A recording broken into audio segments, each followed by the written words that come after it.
Olá pessoal, eu sou o professor Michel Corsi e estamos aqui para mais um bate-papo de Física Básica. O nosso tema da aula de hoje, o nosso bate-papo de hoje é sobre o tema magnetismo. Legal? Então a gente precisa compreender algumas questões básicas sobre o magnetismo.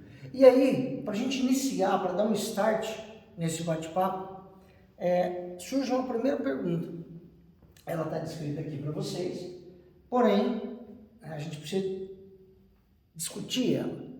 E a pergunta é a seguinte: por que quando eu uso uma bússola, eu pego uma bússola e eu coloco ela para me localizar, a agulha dessa bússola aponta sempre para o polo norte? Por quê? Por que isso acontece? Então é atrás desta pergunta que nós vamos correr nesse nosso bate-papo, nessa nossa aula. A gente vai tentar chegar ao final dela e conseguir responder de maneira coerente por que é que a agulha de uma bússola sempre aponta para o polo norte. Só que antes disso eu queria que você que me assiste grifasse essa palavra norte. Polo norte. Por quê? Porque quando a gente fala neste polo norte, em termos de localização, é uma localização geográfica que eu estou falando. Então a gente não pode perder isso de vista. Nós estamos misturando algo que é geográfico com algo que é magnético, que é onde eu estou entrando neste momento. Legal? Então veja, sem confundir, vamos lá. Primeira coisa, eu preciso conhecer o ímã. Então, o ímã, ele nada mais é do que uma pedra, a magnetita, que tem material, magnetita, e esta pedra, ela possui algumas propriedades importantes.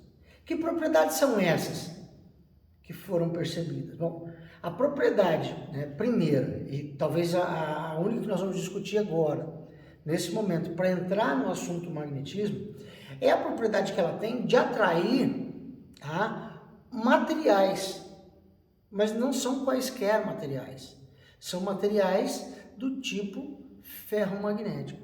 Então essa pedra, essa magnetita, quando encontrada na natureza, ela tinha esta propriedade de atrair esses metais, constituídos também pelo elemento ferro.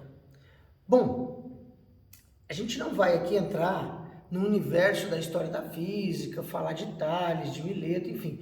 Isso você até pode encontrar em outros lugares. Eu vou tentar ser um pouco mais direto para aproveitar o nosso tempo dessa aula, que você vai depois fazer as atividades aí semanais. Então, olha só. Este ímã, ele possui essa característica de atrair materiais ferromagnéticos. Ô Michel, o que seria um material ferromagnético? Pensa num prego. Um prego. Legal? Então, um ímã, quando eu aproximo um ímã de um prego, o ímã atrai esse prego. Simples assim. O prego é atraído pelo ímã. Mas e se eu afastar? Imagina que aqui eu tenho um ímã e aqui eu tenho o prego. Quando eu aproximo o prego do ímã, eu solto, o prego é atraído. E aí eu vou afastando o prego. Vai chegar um momento em que eu posso soltar o prego, que o ímã não consegue mais atraí-lo. Ou seja, deve existir uma região em volta deste ímã que, quando o prego está dentro dela, o prego é atraído. Esta região é a região de atuação do ímã. Essa linha verde aqui, existe uma região em que o ímã consegue atuar sobre estes corpos de materiais ferromagnéticos. Existe. Essa região, ela é chamada para a gente de campo magnético. Perfeito. Então, a região de atuação de um ímã nada mais é do que o campo magnético que existe ao redor do ímã. Nós já estudamos, meus queridos, em aulas passadas, em bate-papos passados, campo elétrico. E um campo elétrico era a região de atuação de uma carga elétrica. Então, na verdade, isso que nós estamos vivendo aqui, nós já vivemos no passado. A gente já entendeu o campo elétrico. Então, talvez fique mais fácil para a gente compreender o campo magnético. Bom, o campo magnético, gostaria que vocês anotassem, porque isso é de extrema importância. Campo magnético é uma grandeza vetorial e não escalar. Assim como o campo elétrico também era uma grandeza vetorial. Assim como o campo gravitacional também é uma grandeza vetorial. Então isso é importante, grifa, anota, registra. Tá? Bom, o ímã, eu representei ele aqui, né? A minha cor vermelha é o polo norte, a minha cor azul é o polo sul. O ímã sempre tem dois polos, polo norte e polo sul. Tá? De onde vem estes polos? Bom, de uma maneira bem simples, tá? E até grosseira, para esse momento do curso, para esse momento da aula, eu diria para vocês que quando vocês aprenderam um pouquinho de química, vocês aprenderam lá, por exemplo, o modelo atômico de Bohr. Então, distribuímos em camadas, né? Eu tenho camada K, L, M, N, O, P, Q. Depois, eu tinha os meus níveis S, P, D, F. Lembra? Níveis e subníveis. Tá? E ia chegando, eu ia avançando na química, e chegava um momento que eu tinha um tal de um número quântico magnético. E este número quântico magnético dava pela orientação dos spins. Então, a grosso modo, de maneira bem simples para esse momento, a característica magnética de um material está associado à sua estrutura atômica. A forma como essa estrutura está disposta. Legal? Muito bem. Bom, então se todo ímã tem um polo norte e um polo sul, assim como eu tinha na carga elétrica as linhas de força que se afastavam da carga positiva e se aproximavam da carga negativa, no ímã eu também tenho as minhas linhas de força. Só que agora eu não tenho uma carga norte e uma carga sul. Eu tenho um ímã. E esse ímã é composto por dois polos, eu nem chamo de carga. A gente vai fazer uma analogia, mas a gente nem chama de carga. Não existe uma carga magnética. Porém, a minha linha de campo, ela sempre sai do polo norte e vai em direção ao polo sul. Sai do norte e entra no sul. Sai do norte e entra no sul. Todas. Tá? O que eu gostaria que vocês ficassem atentos nesse momento? Vejam bem, aqui nas extremidades do ímã, nessas extremidades aqui, ó, é exatamente aqui que eu chamo de polo norte e polo sul. E na região dos polos, vejam como as linhas de força ou linhas de campo, tanto faz, elas estão próximas umas das outras, tanto no polo norte quanto no polo sul. E veja como aqui na região ao redor, elas estão mais espaçadas umas das outras. Isso quer dizer que na região dos polos, o campo magnético é mais intenso. Isso é bastante importante para você. Bom, retoma comigo. Se eu sei que campo magnético é a região de atuação do ímã, essa região é representada por linhas de campo. Até aí tudo bem? Ótimo. Aí eu sei que campo magnético é uma grandeza vetorial. Beleza? Como é que eu represento o meu vetor campo magnético? Lá nas linhas de campo, nas linhas de força. Aí você precisa se atentar para o seguinte: o vetor campo magnético, ele sempre será, anota, registra isso, ele sempre será tangente no ponto à linha de força. Então eu escolho o ponto onde eu quero determinar, veja, imagine que eu quero determinar aqui, ó. Eu escolhi o ponto, escolhi.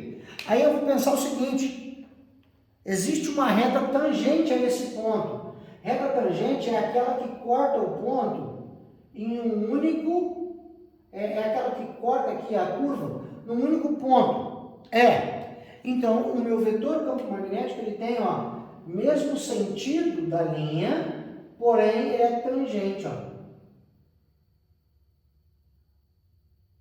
Campo magnético no ponto 3. Então, o meu vetor de campo, né, o meu vetor campo magnético sempre será tangente à linha de força. E veja, ó, o módulo é maior, mais próximo do polo. Mais afastado do polo, o campo é menor. Porque um vetor tem módulo, direção e sentido. Então a direção dele é a direção da reta tangente. E o sentido é sempre para o sul, do norte para o sul, sempre. Módulo é o tamanho, é o valor, a direção é da reta tangente naquele ponto e o sentido é sempre do norte para o sul. Veja, do norte para o sul. Simples assim. Então eu tenho meu vetor, campo magnético, tangente à minha linha de força, caracterizando assim a grandeza vetorial, campo magnético. Bom, entendido esse preâmbulo inicial, tem uma coisa que é importante, a gente precisa saber. A gente costuma chamar, no ensino superior, muitas vezes o professor ele nem usa nome para isso. No ensino médio, em alguns materiais didáticos, aparece um termo como lei de Dufay. E eu uso o termo, para mim não tem problema algum utilizar esse termo. A gente usou a lei de Dufay para a eletricidade, lá atrás. E a lei de Dufay para a eletricidade, ela dizia para a gente o seguinte, que cargas elétricas de mesma natureza se repeliam.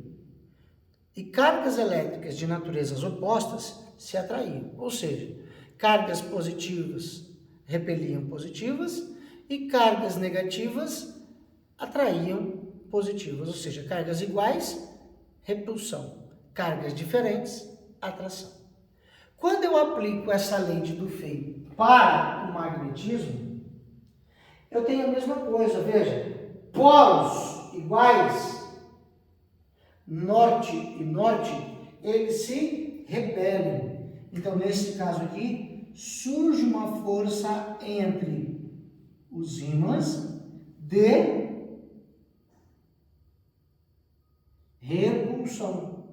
Já que vermelho, norte, azul, sul, polos de naturezas opostas se atraem com uma certa força F. Ou seja, um polo norte sempre repele um polo norte. Um polo sul sempre repele um polo sul. E um polo norte sempre atrai um polo sul. Tranquilo? Então, se eu sempre pegar dois ímãs, eu colocar norte com norte, repulsão. Norte com sul, atração. Sul com sul, repulsão. Simples assim. Então, essa é a lei de Dufay para o magnetismo. Polos de mesma natureza se repelem, se afastam. Polos de naturezas opostas se atraem, se aproximam. Avante, existe uma característica muito importante chamada de inseparabilidade magnética. E o que seria essa característica? Imagina que eu tenho aqui meu ímã, ó, polo norte vermelho, polo sul azul. Tranquilo. Agora imagina que eu consiga ir lá e dividir esse ímã ao meio. Eu tenho um material que consigo serrar aquela pedra de magnetita exatamente ao meio, perfeitamente. Quando eu dividir o meu ímã em duas partes iguais, eu tenho a formação de dois novos ímãs. Se eu dividir essa parte em duas partes menores, eu tenho dois novos ímãs, menores, mas tenho. Ou seja, se eu dividir o ímã, dividir, eu ainda terei uma molécula com polo norte e polo sul. Lembrando que a questão de polo norte e polo sul é dada pelo número quântico magnético, que a gente aprendeu lá na química. Mas, meus queridos, isso aqui me leva para a chamada lei de Gauss para o magnetismo, lei de Gauss do magnetismo, tanto faz, como vocês preferirem. Então, imagine que eu pegue aqui, que eu tenho aqui, ó, um campo magnético. Tá? Neste campo magnético, eu desenho uma superfície S, tá? Que tem um volume. Então, eu tenho uma superfície, porém uma superfície fechada. E essa superfície fechada, ela me dá um volume. Tá tranquilo até então. Eu quero fazer com vocês, primeiro, um lembrete da lei de Gauss da eletricidade. A lei de Gauss da eletricidade me dizia o seguinte, que o fluxo elétrico, por este volume, nada mais é do que a integral do campo elétrico na área, ou seja, na superfície deste volume, e isso é igual a uma carga elétrica interna por ε0. Muito bem. Meus queridos, fazendo uma analogia, fluxo não dá para mudar, a ideia de fluxo é a mesma. Então veja, meu fluxo magnético agora, nesta superfície, será a integral de B dA, porque assim a gente calcula fluxo. Igual a uma carga magnética interna dividido por uma constante. Aqui é ε0, aqui a gente não sabe. Mas isso aqui é uma analogia. A cara da lei não pode mudar. Entende? A cara da lei é a mesma. Só que eu te pergunto, existe carga magnética? Eu consigo separar o polo norte do polo sul, gente? Não. Ou seja, meus queridos, isso aqui não dá para existir. E aí a minha lei de Gauss para o magnetismo, ela pode ser escrita como uma integral, tá, dessa superfície aqui, de B dA, e isso é igual a 0. Professor, eu aprendi no cálculo que integral de superfície era integral duplo. Pode ser, a gente pode representar por uma integral dupla. Claro que a gente pode. E a partir do teorema da divergência, uma integral dupla na área, na superfície, é igual à integral tripla do volume. Mas eu não vou adentrar nesse universo aqui com vocês. Não há necessidade disso agora. O que você precisa saber é isso aqui, ó. Que a integral, ou seja, quando eu calculo o fluxo, a soma de todos os fluxos tem que dar 0. Ou seja, o número de linhas que entram é exatamente idêntico ao número de linhas que saem desta superfície. Isso aqui é conhecido como a segunda equação de Maxwell. É uma equação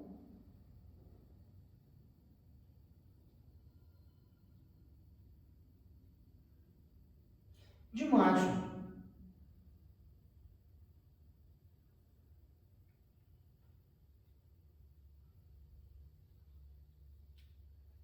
É a segunda. Qual era a primeira equação de Maxwell? A lei de Gauss da eletricidade. Essa aqui. E a segunda equação de Maxwell, que a gente está vendo agora, essa aqui. E o que diz essa equação de Maxwell? Que é impossível separar um polo norte de um polo sul magnético. Veja, eu queria só ressaltar algumas coisas importantes aqui. Essa lei pode mudar. Se a gente chegar a descobrir um momento desse, que é possível separar o norte do sul e encontrar uma carga magnética, com certeza essa equação de Maxwell, ela sofrerá algum tipo de incremento ou de alteração. Isso pode acontecer, porque nós temos muitos experimentos sendo tentados nesse sentido. Mas até o presente momento a gente ainda não conseguiu separar um polo norte de um polo sul, ou seja, a gente não conseguiu ter uma carga magnética. Talvez no momento em que eu tiver uma carga magnética eu vá atrás da constante e aí eu posso escrever a equação de Maxwell análoga à lei de Gauss para a eletricidade. Por enquanto, não. Por enquanto, integral de BdA igual a zero. E aí, eu gostaria de voltar à questão inicial com vocês.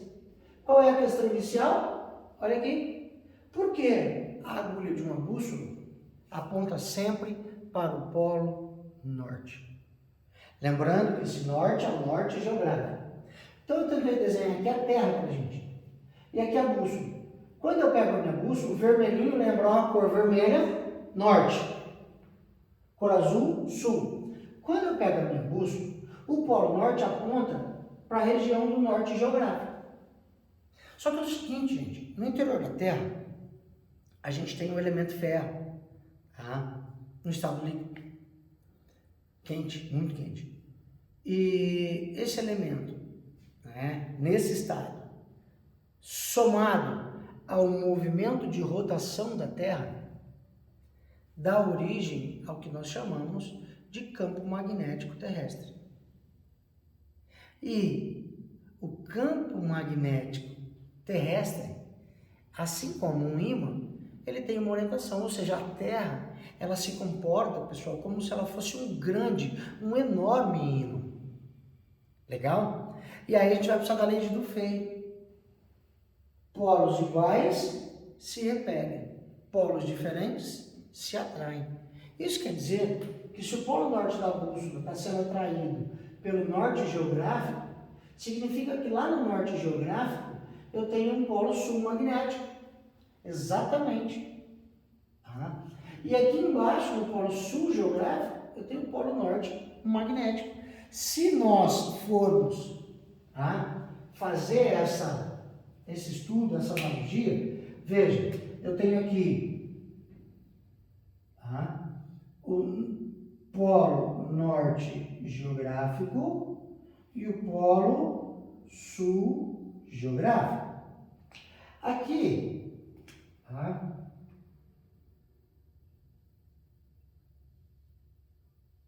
eu tenho o polo sul magnético, e aqui eu tenho o polo norte magnético. Eles não são idênticos, não são paralelos. Então existe um ângulo tal entre os polos. Este ângulo nós chamamos de declinação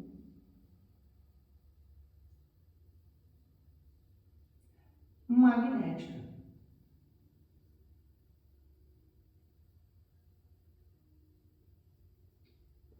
E essa declinação magnética, ela pode mudar de acordo com o tempo, com o movimento da Terra, enfim, ela muda, um pouquinho para mais, um pouquinho para menos, e é isso que alguns materiais trazem, falando sobre a questão que o campo magnético da Terra pode mudar, enfim, é essa declinação magnética que ela pode sofrer algumas alterações. E para a gente encerrar esse nosso bate-papo, eu só quero dizer para vocês o seguinte, que assim como no ímã, nos polos, o campo magnético é mais intenso. Então, na Terra, mesma coisa. No polo norte magnético e no polo sul magnético, o campo magnético é mais intenso, ou seja, o valor dele é maior. E aí o que acontece? né? Quando o Sol, né, emite o seu vento solar, partículas são aceleradas e ao entrar neste campo magnético, elas sofrem desvios. E aí, quando elas sofrem desvios e entram na atmosfera terrestre, tá, nós percebemos um fenômeno físico chamado de aurora boreal. Então, o fenômeno das auroras, eles acontecem naturalmente onde? Na região da Terra, próximo dos polos magnéticos. Claro, próximo dos polos magnéticos, porque o campo magnético lá é mais intenso. Tá? E essa carga acelerada, a gente tem ali a questão, né, do plasma, enfim, né, eu não vou entrar nesse universo também agora. Eu só queria indicar para vocês, caso vocês tenham, né, alguma curiosidade, ou você pode me mandar, me escrever, ou, né, para quem é meu aluno, né, a gente pode conversar em aula, enfim, tá? É isso. Então, pessoal, eu agradeço muito pelo nosso bate-papo. Se você gostou, curte esse vídeo, compartilha, isso ajuda, né, a gente colocar mais materiais no canal, ajuda esse vídeo chegar para mais pessoas, né, a ser divulgado, e espero de alguma forma ter colaborado. Grande abraço e até o nosso próximo bate-papo de Física Básica. Tchau, tchau.